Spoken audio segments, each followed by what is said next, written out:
husband just had an accident and he's in critical condition. Is Dad still okay? I will call back later. From now on, this house belongs to us.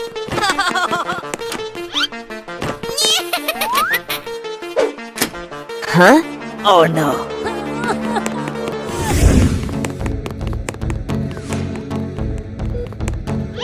Dad? Your dad is in critical condition. He needs an urgent blood transfusion or he'll die. Oh no. Please give my blood to my dad. Tomorrow.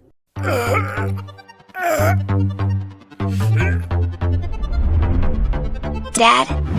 Why are you here? Where are Mom and Tony?